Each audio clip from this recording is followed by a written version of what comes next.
Now it is playing out in the open. U.S. President Donald Trump has started targeting India, but instead of getting hit by it, it is actually turning into a blessing in disguise. First, let's rewind a bit. We all know that Trump has imposed double tariffs on India. 25% as a reciprocal tariff, and another 25% as a penalty for purchasing Russian oil. But the interesting thing is that was not a penalty. He called it sanctions. And just yesterday, the White House spokeswoman said it openly. We have imposed sanctions because India is buying too much oil from Russia. Before the Ukraine war, India used to buy only 1% of Russian crude. Today, that number is 42%. Now, here's the twist. U.S. Treasury Secretary Scott Bessent is also openly talking about this. By the way, this guy is the same guy who has worked for George Soros, invested with him. Basically, Bessent is Soros' guy, and he says India is taking Russian crude, refining it and selling it. That is called profiteering, according to him. Profiteering. Seriously. So if you buy raw material, turn it into a finished product and sell it, that's profiteering in United States dictionary.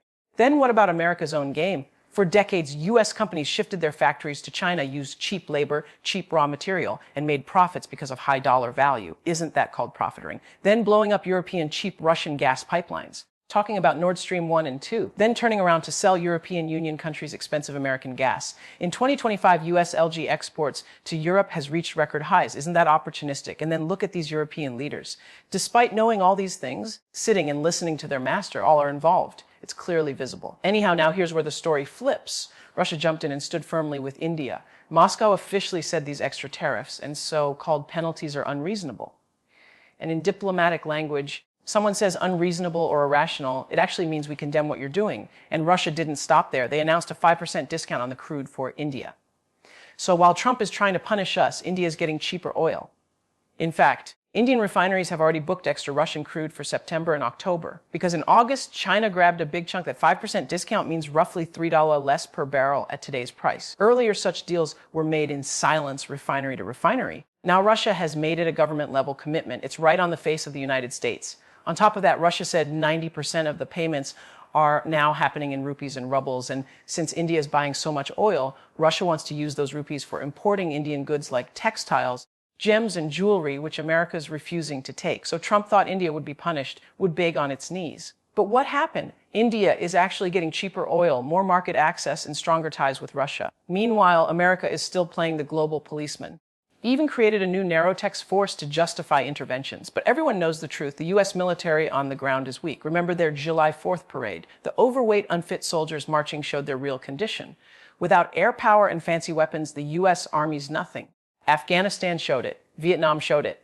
Even Ukraine is showing it. That is why the U.S. doesn't send their troops in Ukraine. So America's dominance today is standing on sand. These bullying tactics won't last. Whatever economic damage these tariffs were supposed to do, markets already know it's not happening. In fact, India's own internal market is strong. Just one GST announcement with 2 main slabs charged up the entire economy. So honestly, even if America blocks some Indian goods, it hardly matters because Russia has just given India another boost, making our economy stronger than before. I hope you found this video informative. I'll see you in the next one. And if we dig a little deeper, we see how this so-called punishment has actually exposed America's own vulnerabilities. Think about it. For years, the U.S. has been preaching to the world about free markets, globalization, and the importance of competition. But the moment another country, especially India, starts playing the same game smarter and more efficiently, suddenly it becomes unfair profiteering. Isn't that ironic? The reality is America doesn't want competition. It wants control. Control over energy flows, control over trade routes, control over global narratives. And when that control begins to slip, the response is not cooperation, but intimidation. Now, let's be very clear here. India is no longer the India of the 90s that could be bullied or cornered into submission.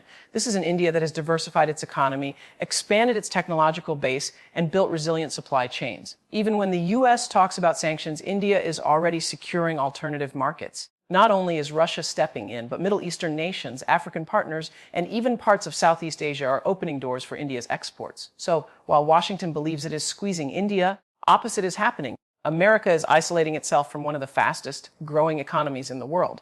And let's not ignore the hypocrisy of the energy game. The U.S. calls India out for buying Russian oil, but what about Europe? European countries are still indirectly importing Russian energy through middlemen and alternative channels. Nobody questions that because it suits Washington's strategy. But the moment India does it openly, transparently, and national interest in mind, it becomes a problem. This is not about fairness. This is about America fearing the rise of India as a genuine independent power. At the same time, Russia's bold move to settle payments in rupees and rubles is historic. It's not just about oil, it's about breaking the monopoly of the dollar. Let's face it, Washington knows this is dangerous for its global dominance. If more nations start trading in their local currencies, the power of the US dollar will shrink.